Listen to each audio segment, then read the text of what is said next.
Boa tarde, estamos no ar com os donos da bola aqui na tela da Band, também via internet no band.com.br/RS. E você convidado para participar, como de costume, mandando o teu WhatsApp no 992 24 12 20. Esse é um dos meios que você usa para participar, mandando o teu vídeo.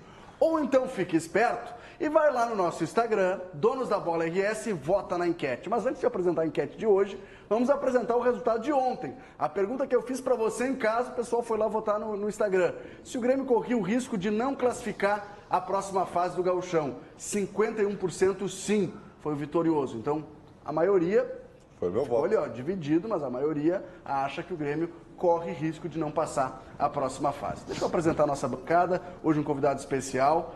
Uma belíssima largada do Caxias. Já fez uma belíssima campanha o ano passado. Luiz Carlos Vinck, prazer te receber aqui de novo. Prazer é meu, Felipe, participar dos donos da bola, junto com o Ribeiro, Matheus Trindade, o Daniel. Então, fico feliz, né? A bancada dessa... Menos, tá, Luiz Carlos? Menos. Mostra que... Você estava com uma coisa na mão. Eu deixei de lado aqui só para pegar e mostrar, O que é que tu tem aí na mão?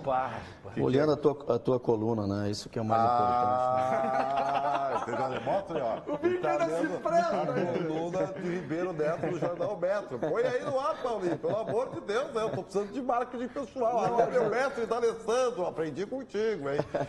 Vinck, não ajuda a criar esse monstro. Mas tá aí a coluna, tá na tela aí. A coluna hoje do Metro Jornal. Olha, eu recomendo. Metro Jornal. Metro Jornal RS. Fala direito, né? Aprecie com moderação. Como é que é o título? De Coubertin a dupla Grenal. Eu recebi essa coluna no WhatsApp, no Twitter, no Facebook, no Instagram. É que não tem mensagem... como tu não ler a coluna. E tu não vai no banheiro, senão entra por baixo da porta. Exatamente, é que nem carta, né? Não tem como fugir. Estou fazendo na prática os ensinamentos do meu mestre. Tá bom. Matheus Trindade e Daniel, os destaques de vocês aí.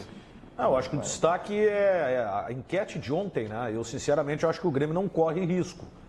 Mas essa história de só entrar em campo para ganhar não é assim, porque nós vimos no jogo contra o Cruzeiro. Então o Grêmio que abra o olho, porque o Brasil de Pelotas é outro time que vem impressionando no campeonato, além do Caxias. Matheus. Fala de Inter também em relação a essa posição aberta pelo lado esquerdo, né? Porque vários jogadores sendo testados. Tem Camilo, tem o Wellington Silva que ainda não jogou, o próprio Patrick. O Odair tá tendo problema justamente numa posição que é bem importante aí para o sistema de ataque do Internacional. E agora, é sempre assim, né? Todas as quartas-feiras são dias de Ribeiro Neto. Quarta-feira é sempre especial. Metro Jornal e também no nosso Instagram, Donos da Bola RS. A enquete é com ele hoje. Alô, galera! Oi, tudo bem? Tudo Band? A enquete de hoje é a seguinte: o Grêmio consegue a primeira vitória do Gauchão? Sim ou não? Simples, não é? Participe! Eu achei que a primeira No final vitória... da Band do Pedrinho Weber. Pedrinho. Eu achei que a primeira vitória do Grêmio sairia contra o Cruzeiro, não saiu. E antes disso, achei que a primeira vitória sairia quando estava 3-1 contra o Caxias. Foi uma virada espetacular do Caxias para 5-3, Vinck. Até tu acreditava naquela virada ou já tinha jogado a toalha? Eu fui pro intervalo achando, 3-1, acabou o jogo. Teve um 3-2 ainda no finzinho do primeiro tempo. Eu acho que o 3-2 no final do primeiro tempo, né, Felipe, nos deu uma condição de levar para o intervalo, conversar com os atletas, falar também do fator emocional, né, fator psicológico. Faz o 3-3, muda totalmente. E foi o que aconteceu no jogo, acabamos finalizando aí com 5-3. Então, acho que foi uma demonstração de superação de uma equipe nova do Caxias. Eu lembro de te entrevistar na Rádio Bandeirantes, antes do campeonato começar. E a gente avaliava os primeiros jogos do Caxias e dizia, vai estrear contra o campeão Novo Hamburgo, pega o Grêmio, pega o Inter, Vinck, que largada difícil vai ter o Caxias, vocês ganharam todo mundo. O ano passado diferente, né? Perdemos para o Novo Hamburgo e tivemos um retrospecto bom com a dupla.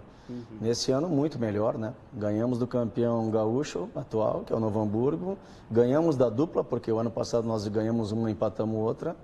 E ainda tivemos a vitória também lá em Rio Grande com uma equipe mista, né? Preservando, porque nós tínhamos o compromisso também com o Atlético Paranaense, que era importante. E o desgaste natural, porque você jogar 6 jogos em 18 dias, a cada 3 dias um jogo, realmente foi grande. Tivemos um empate agora por último com o São José, então mantém a invencibilidade e uma campanha acima daquilo que nós esperávamos para início de competição. Agora, Vinck, vamos falar, atenção, A câmera da verdade. Tem certeza, bom, claro que a campanha do Caxias dá a possibilidade de ser primeiro, né? É uma campanha fantástica. Sim. Mas aí não adianta pegar o Grêmio como oitavo, né, ô Vicky? Aí é bravo, né, cara? Tem que dar uma secadinha também, né? Acho difícil o Grêmio ser oitavo, né? O Grêmio vai classificar. É um grande clube, né? Tem uma equipe já montada do ano passado para esse ano. Claro que teve essa parada em função da Libertadores e Mundial, mas o Renato sabe o tempo certo. Então, acredito eu que o Grêmio classifique e numa situação até melhor do que se espera. E lá no Centenário, vocês ganharam do Inter titular, né?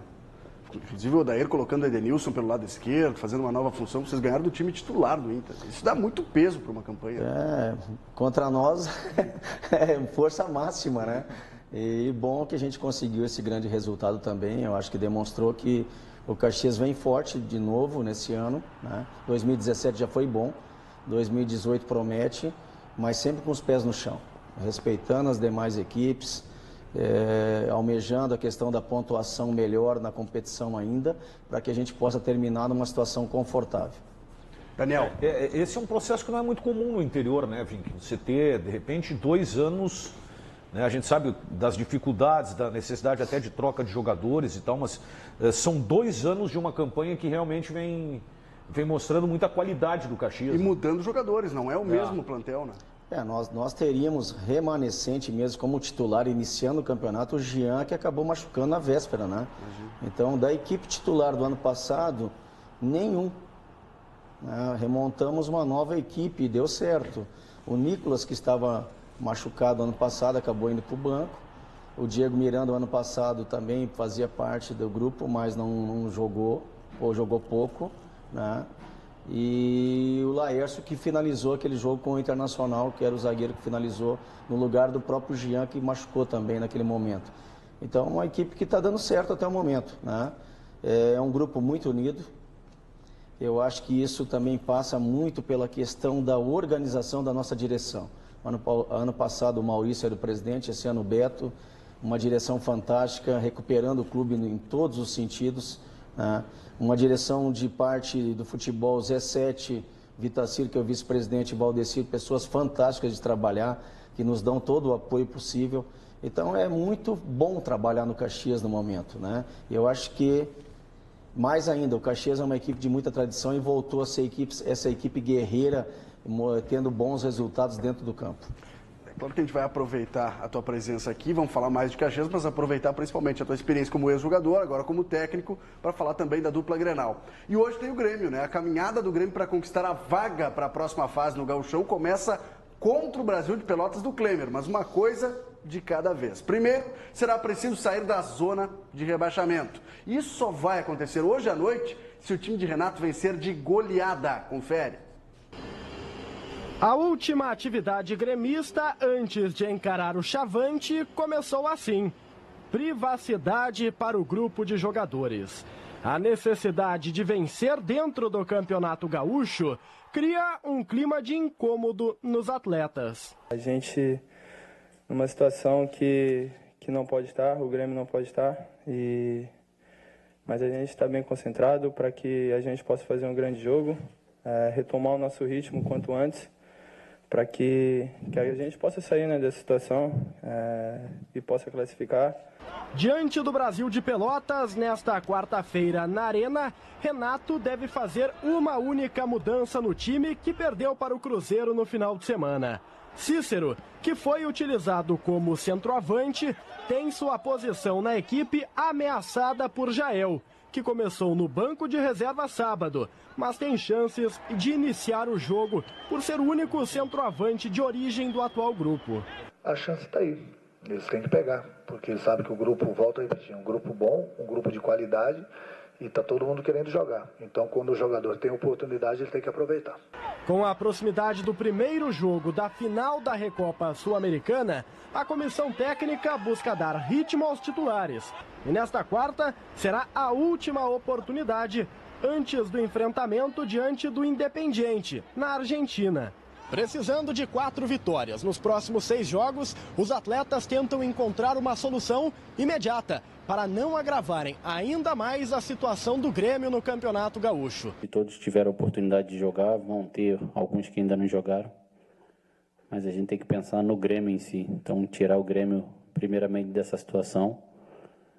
Como eu falei, acho que as vitórias, né, chegando, são mais 6 jogos aí, são jogos difíceis, até porque ainda tem um clássico mais lá na frente. Mas vamos pensar jogo a jogo. Acho que uma vitória contra o Brasil de Pelotas em casa, acho que vai dar uma confiança grande aí para a continuidade do campeonato. Uma vitória é o que pede o torcedor nesta noite. Vencer para recuperar a confiança. Vencer para ter tranquilidade na Argentina, na primeira disputa de título do ano. Até porque o gremista, que tanto sorriu com uma América, não quer chorar por conta de um gaúcho. Pois é, a gente viu o Brasil de Pelotas vencer o Internacional recentemente lá em Pelotas, né? Eu tenho o maior respeito pela torcida Chavante, pelo trabalho do Klemer, mas eu acho que hoje vai. Eu acho que hoje o Grêmio consegue vai depender muito do Grêmio e é por isso que eu quero dizer para vocês que eu acho que a estratégia do Grêmio vai ser diferente. Lembra que o Grêmio estava vendo, projetar o time da Recopa, coisa e tal. Eu acho que o jogo de hoje, ele é pontual. Então, você esquece a Recopa e muda-se o time. Faz a força máxima. Dentro da força máxima, o time do Grêmio, na minha opinião, deveria ser, para hoje de noite, Marcelo Groi, Leonardo Moura, Kahneman, Jeromel e Cortez. Maicon, Cícero, Ramiro, Luan, Everton e Jael. Deixa eu entender, tu tá frisando o Ramiro porque o Ramiro não pode jogar na Recopa e o Renato não colocou ele em campo. Não, mas tem que jogar o melhor time, o Grêmio tem que ganhar de qualquer jeito hoje, não importa. E Jael, porque é o seguinte, é meio simples. Então, tem um treinador aqui, tu tá livre para dizer que isso é bobagem minha. Não tem problema. Eu falo muita bobagem também. O Grêmio vai encontrar o Brasil com 2 linhas de 4, tá? Até minha mãe querida, que tá lá com 82 anos, sabe disso. O que acontece? Não adianta ele tentar o Cícero, essa coisa de movimento. Não vai ter espaço para isso. Então, para que retardar a entrada do Jael, que ele sabe que vai ter que botar, para no segundo tempo? Se não vai ter como infiltrar, não tem espaço para fazer articulação, então usa o Jael para trombar com o zagueiro desde o início. Isso aí acabou... E aí tu pode melhorar a tua armação de jogadas, tirando o Jailson e colocando o Cícero na dele ali e tal. Fala, Daniel. Isso aí acabou surtindo quase que efeito, né? Eu teve próximo disso... no jogo contra o Cruzeiro, depois que o Jael entrou, por se posicionar, por brigar, ele proporcionou alternativa para os demais, né? Ele é um jogador que, posicionado, ele acaba sendo uma alternativa de jogo do Grêmio, né? E tem duas vantagens. E em relação a esse jogo do Cruzeiro, assim, por mais que...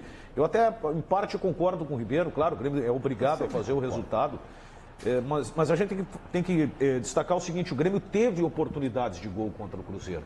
O Grêmio teve muito mais oportunidades que o adversário. E mesmo não estando ainda no melhor da sua condição física, para a retomada do potencial técnico do time, o Grêmio não aproveitou. O Grêmio foi pouco competente, ou quase, ou totalmente, melhor dizendo, competente em todas as oportunidades que teve. Põe o Leonardo Moura na dele, tá? Aí pelo menos o Grêmio não vai ter pênalti. Né? O Matheus espera um pouquinho, mas não vai ter.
Deixa eu fazer uma pergunta aqui. Eu falo muito na minha coluna sobre isso, também sobre tolerância e tal. Boa coluna hoje, né? Tu achou que o grupo de transição do Grêmio é muito ruim mesmo? Porque tu teve um trabalho para virar aquele jogo lá. Não, eu achei que o grupo de transição do Grêmio é bom. Principalmente do meio para frente, uma equipe muito Rápida, né? dinâmica, muito rápida, jogadores habilidosos, trabalham em 2 toques. Setor defensivo, é claro que é normal que você tem que ter um tempo maior, né, para ajustar. Eu gostei do Madison, pode até, talvez, as pessoas estarem indagando por que não fez um jogo tão bom nesse primeiro jogo como titular no Grêmio, né? Mas é um jogador rápido, bola aérea boa, tem profundidade, busca bem em linha de fundo, né? E é um jogador que eu gostei muito, na minha visão, né? Eu fui lateral também. É normal, os meninos eu acho que sofreram muito o fator psicológico. Se criou uma situação de que o grupo ia ser vencedor, né, e passou por momentos adversos e sucumbiu. Você falava na questão emocional antes, né, Vink? Parece que, por exemplo, contra o Caxias foi isso, né? Quando sai o segundo gol, no finalzinho da primeira etapa, os jogadores caem, assim, de produção de uma maneira gigantesca. E até o Mendonça, o zagueiro, no final do jogo, ele saiu chorando. Sim. Né? Então, acho que isso pesou muito nesses 4 jogos da garotada. Muito, porque esperava-se que começaria melhor, né? Com o resultado de vitória, não aconteceu. Começou a pesar jogo a jogo, e isso realmente trouxe uma carga emocional muito grande. E talvez nesse aspecto ainda alguns não estejam totalmente prontos. Agora eu volto a repetir. Acho um absurdo o que o contexto de Grêmio, às vezes interno, que não sai às vezes para fora, estão fazendo com esse time aí. Estão colocando neles uma pecha que não existe, porque tem muito jogador bom aí, tá? Também acho. Essa carga que estão colocando aí, que o titular vença hoje, aí já ameniza. Mas eu acho que também tem um pouco de devolve pro forno, né? Não é hora de tirar ainda. Ok, tiramos cedo, meio que abate o mundo, mas devolve pro forno. Tu não pode avaliar eles todos juntos, tem que avaliar eles num time bom. Tem que avaliar o Marcelo. Você viu que nenhum jogador foi dispensado do elenco. Mas também não subiu, né? Assim, ó, mas não subiu, né? O Grêmio teve dificuldades, e o Grêmio já vem jogando junto, né, boa parte do time, há 2 anos. O Grêmio, que já tem um estilo de jogo definido, o Grêmio teve dificuldade para voltar a jogar na temporada. Tu imagina tu ter que montar um time com a gurizada e fazer jogar em pouco tempo de treinamento. Se com um time que já tem uma mecânica de jogo definida, já tem um esquema definido, se tem dificuldade, então acho que tem que ter um pouco mais de calma. Eu não gostei da crítica pública, tá? E acho até que isso aconteceu também por faltar a figura do vice-presidente de futebol. E acho que está na hora do presidente do Grêmio, de repente, anunciar o vice-presidente, até para essas negociações com o Carneiro, com o André, enfim, e tentar, de uma vez por todas, ter um responsável para isso, para não ter tanta exposição. Eu gostei principalmente do primeiro tempo contra o Caxias. Muito o Grêmio bom. De transição foi muito bem, toque rápido. Bom. Acabei de dizer, quando estava 3-1, eu achei, inclusive, que sairia uma goleada. É verdade. Me assustou, um gol atrás do outro. Mas, Vink, já que está aqui, é o nosso convidado especial do Donos, tem uma pergunta para ti no nosso WhatsApp, 992-24-1220. Roda aí para ele. Se o fato do Tite ter iniciado no Caxias, se isso serve como motivação para ele agora nessa caminhada aí que ele está fazendo. Que é o Matheus de Sapucaia do Sul. Tite serve de inspiração para ti, Vink? Sempre, né? Porque assim, ó, Caxias projetou grandes técnicos, né? Tite, Mano Menezes, Celso Rotti, o Filipão foi como atleta, né? Mas são pessoas de referências no Caxias. Caxias tem uma visibilidade muito grande, realmente te ajuda muito, né? Tanto que eu saí do Caxias para o Criciúma, né, através do Caxias. Eu tenho uma pergunta que ninguém fez para esse Carlos Vink, tá? Depois, quando você me autorizar. Não, faz agora então. Até eu tô ansioso. E o Cláudio Vink, hein, meus caras? Por que não desabrocha esse homem, meu Deus? Eu vou dizer o seguinte, eu falo por ti, manda ele jogar na de meia, entendeu? E encerra com o lateral. Aliás, a última vez que o Vink veio aqui, o Cláudio estava subindo de volta para o time profissional do Inter e foi basicamente todas as perguntas eram sobre o Cláudio Vink. Eu não gosto muito de falar isso aí, porque se relaciona muito o Vink ao Luiz Carlos Vink, né? E o Cláudio Vink. E são características bem diferentes. Eu te pergunto, retornando a resposta, fazendo uma pergunta também, mas o Inter do ano passado até o ano presente, também houve uma irregularidade na equipe, né? Torrou todos os jovens. Torrou todos os jovens. Tem mais uma questão para o Luiz Carlos Vinck aqui no nosso WhatsApp. Roda aí. Isso aí para os donos da bola, um baita programa. Pergunta para o Luiz Carlos Vinck aí qual foi a bronca com o D'Alessandro aí no final do jogo do Caxias. Um abraço. Teve bronca com o D'Alessandro? Mas como é que foi brigar com o D'Alessandro? É tão difícil de acontecer. Não teve nada demais, não. Eu estava separando ali porque o Potker havia dito de que o nosso médico passou na frente do banco de reservas e tinha falado alguma coisa, mas parece que não foi verdade também. Então houve um princípio de confusão e nós conversamos no final, eu e o D'Alessandro, sem problema nenhum. Viu? Isso aí é coisa do telespectador que está em casa querendo fazer crise, não tem nada. Dessa vez não foi a imprensa. Mas no campo a gente estava lá e o Daniel Rapaz... Não foi a imprensa, seria a minha última pergunta. Mas é o seguinte, vamos para o intervalo comercial e na volta tem, para alegria de Ribeiro Neto, Rodrigo Moledo foi finalmente apresentado no Internacional. Depois do intervalo.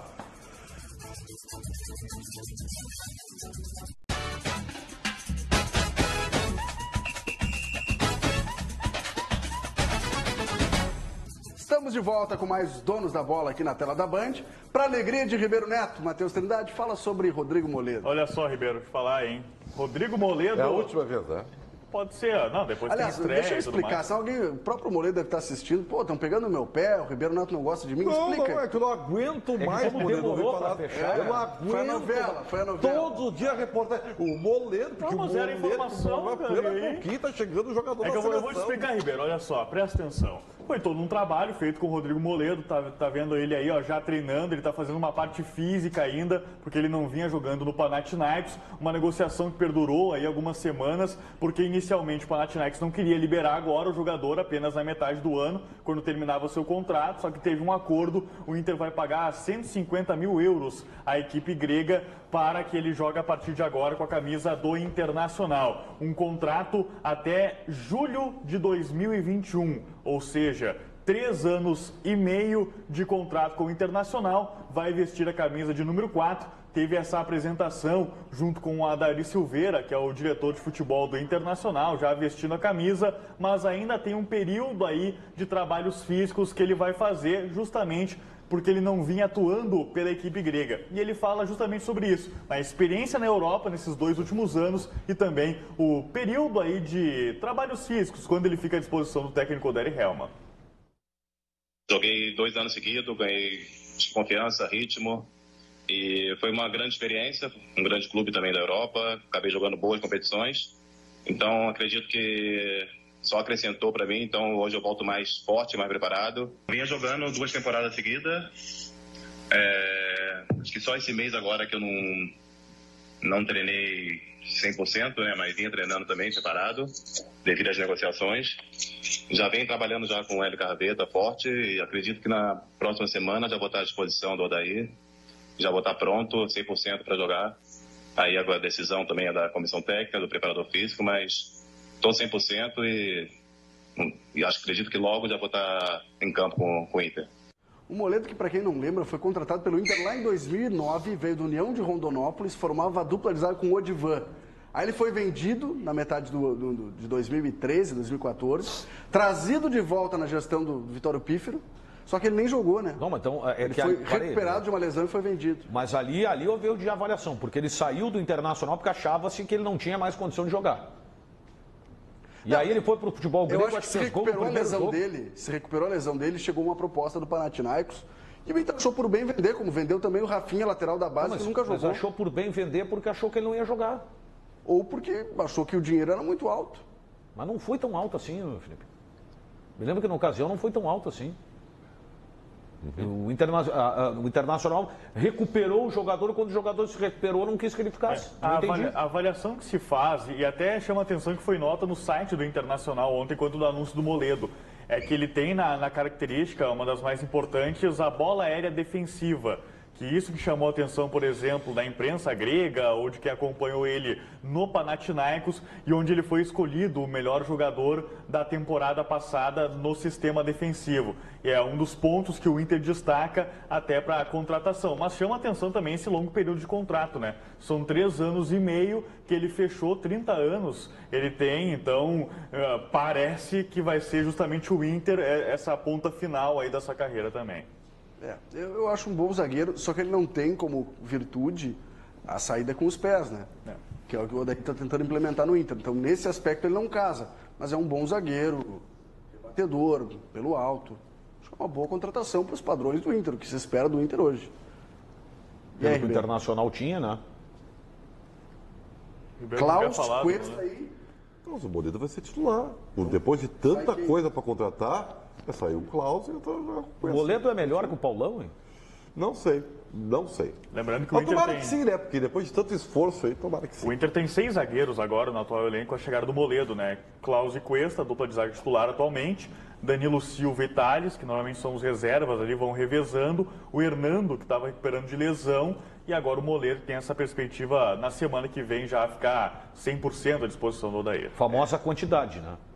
Se o Moledo vai dar certo, se não vai, eu não sei. Agora, o Luiz Henrique de Viamão, nosso telespectador, tá provocando o Ribeiro Neto, viu? Mandou um vídeo, presta atenção aí, ô Papudo, contigo mesmo. Bota a cara do Ribeiro Neto aí. É pra ti esse vídeo. Luiz Henrique de Viamão fez um gol, vai mostrar pra ti um gol de falta, Ribeiro. Fica esperto. Bola!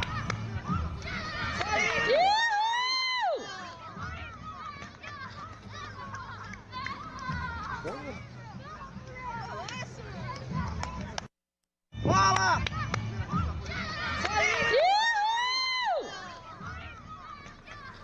É meio de longe a filmagem, mas tá bem. Bonito gol, parabéns. Meio de longe tá dizendo que é montagem? Não. Pelo que eu pude ver aqui. Justo tu que cobra que os jogadores atuais não cobram falta? Não batem falta. Aliás, eu fiz isso, eu tô falando. O problema de fundamentos. O problema de fundamentos é um problema, Vink, terrível, né? Eu acho, né? Eu acho que a categoria de base tem Bom, posso fazer uma pergunta? Pode. Não, é que eu fiz uma pergunta pro Vink fora do ar aqui. Eu acho que essa pergunta no ar ela também é interessante pelo momento que a gente está vivendo no futebol brasileiro. Por que hoje não se cobra mais o escanteio como tu cobrava, o Vink? É uma boa pergunta, né, Daniel? Treinamento, né? Há um tempo atrás eu vi algumas pessoas falando, o Zico ficava treinando 100 batidas de falta, né? O Neto, nós também ficávamos treinando sempre depois, finalizado o treino a gente ia lá e trabalhava muito. O que eu precisava? Cruzamento, fundamento, cruzamento, né? Batida de bola, bola parada, os escanteios, a gente repetia, chamava um outro atleta.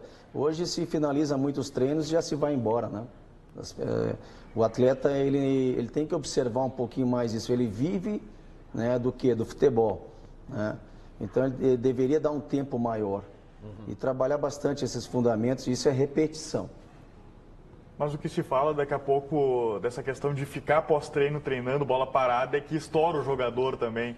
Não sei o quanto daqui a pouco mudou do futebol atual também para essa justificativa de não aprimorar, né, a parte de bola parada, por exemplo. Aí é uma coisa que você tem que conversar, né? Departamento de Fisiologia, Departamento Físico, mas sempre, né, em alguma coisa daria para fazer. Sempre tem essa alternativa. É claro que não 100%, né? Que daí também realmente tem que ter um cuidado, né? E hoje se tem departamento de fisiologia para isso, né? Para avaliar que o atleta tem ou não condição de poder treinar um pouco mais. Mas uma que outra situação dá para fazer às vezes na semana. Deixa eu te perguntar uma outra situação, Vic, sobre o Caxias na Copa do Brasil. Quase conseguiu, mas acabou sendo eliminado pelo Atlético Paranaense, né? O que tu achou da equipe do Atlético que vem jogando o Campeonato Paranaense com um time de garotos? Estreou contra vocês na temporada. O Diniz teve quase 30 dias treinando só aquela equipe para aquele jogo, né? Que era o principal jogo deles na competição a nível de Copa do Brasil. A equipe sub-23 vinha com o Thiago Nunes fazendo o Campeonato Paranaense, né? Uma boa equipe montada com 3 zagueiros, num modelo diferente, um 3-4-3. Fugindo do usual no Brasil, né? Do usual. usando muito a questão da saída de bola, né, com o goleiro. Isso é normal dele, né, do Diniz, do Fernando, ele trabalha bastante, né. Eu acho que nós fizemos um grande jogo, né? Poderíamos ter saído com a vitória. Também no final, também a equipe deles tem qualidade, tem que ser respeitado isso. Mas é um modelo de jogo diferente, né? Daqui a pouco começa a se ter um outro padrão de jogo. Eu até puxei esse assunto que a gente vai mostrar agora, o Botafogo, que foi surpreendido. O modelo da Copa do Brasil acabou se modificando, né? O time maior, melhor ranqueado na CBF, joga fora de casa pelo empate. O Botafogo enfrentou o Aparecidense, saiu na frente com esse gol do Rodrigo Pimpão, e aí parecia que estava tudo tranquilo. A assistência para o gol do Pimpão foi do João Paulo, ex-jogador do Internacional. João Paulo melhor. Aí o empate da Aparecidense veio através do Nonato. Aquele mesmo, né? Aquele Nonato. 38 anos, né? Aquele mesmo, ex-Bahia, né? Cruzamento que veio da direita. Tá com quantos anos o Nonato? 38. Eu achei que tinha mais, também achei. E o gol do Vira-Vira, Gustavo Ramos. Classificando o time goiano. Foi a grande zebra dessa primeira fase da Copa do Brasil. O Botafogo eliminado da competição. Que loucura, hein? Já tinha, inclusive, o Felipe Neto, aquele youtuber, que é um dos patrocinadores do Botafogo, colocando nas redes sociais, pedindo a demissão do técnico do Botafogo. Ele tá chamando a atenção nas redes sociais, o torcedor do Grêmio tá pegando um pouco no pé do Pimpão, porque ele conseguiu uma entrevista no passado, depois do Grêmio contra o Real Madrid, dizendo o seguinte: olha, fico imaginando como se fosse a gente lá, a gente jogaria melhor, né? Teria mais oportunidades e tudo mais contra o Real Madrid, né? Porque o Botafogo teve uma possibilidade muito grande de passar pelo Grêmio. Foi, acho que, a fase mais difícil do Grêmio na Libertadores. Ali foi o jogo emblemático do Grêmio na Libertadores. E agora o pessoal brinca, né? Dizendo, olha, se fosse o Grêmio contra a Aparecidense, acho que teria mais chance de classificar. As redes sociais permitem isso, né? Mas vale destacar, não só o Botafogo sendo eliminado, mas o Novo Hamburgo passou pelo Paysandu também, né? É verdade. Passou pelo Paysandu jogando em casa, venceu por 2-1, né? O Paysandu na Série B do Campeonato Brasileiro. O Novo Hamburgo conseguiu uma classificação legal também. Tem mais um WhatsApp chegando aí então, no 992 24 12 20. Aqui quem fala é o Rodrigo da cidade de Pelotas e eu queria saber qual é o palpite de vocês para o jogo de hoje, de quem vocês acham que vão ser os gols e principalmente, eu queria saber a opinião do Ribeiro Neto, já que ele é o cara das verdades. Tá bem, eu acho que vai ser um jogo muito difícil para o Grêmio, depende do primeiro gol, né? Pode parecer uma obviedade isso, mas é isso aí. Quer dizer, se o Brasil conseguir segurar, o clima de tensão e nervosismo pode atrapalhar o time do Grêmio. Então é um jogo bem difícil, mas ainda assim acho que dá Grêmio 1-0. Então quer dizer que tu acha que, de repente, quem largar na frente fica mais perto da vitória? Tua falta de caráter pode denotar esse tipo de situação. Mas não é isso que eu quis dizer, entendeu? Mas tudo bem. Só que isso. A interpretação é livre. Eu vou responder a pergunta do telespectador que ninguém respondeu aqui, né? Vai ser 2-0 pro Grêmio, eu tô apostando nada contra Klemer e tudo mais. A tua aposta? Foi o que o torcedor pediu ali, ele pediu Ribeiro. palpite com gol. E acho que vai ser gols do Everton e do Luan. Quer palpitar também, Vinca, ou não? Não, só do Ser Caxias. Deixa assim, então. Intervalo comercial. Depois do break, um lance inusitado no treino do Grêmio. A gente vai mostrar aqui pra você nos Donos da Bola. Já voltamos.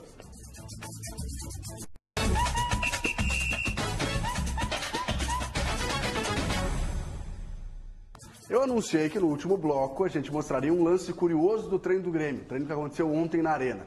Depois da entrevista coletiva, o Luan e o Léo Moura foram conceder essa entrevista e acharam esse lance engraçado. Então, vamos ouvir os dois aí. Isso. Eu nunca vi isso na minha vida, o cara chutar a própria trave. Que certeza aí. Vocês têm que passar um pouco na TV esse lance aí.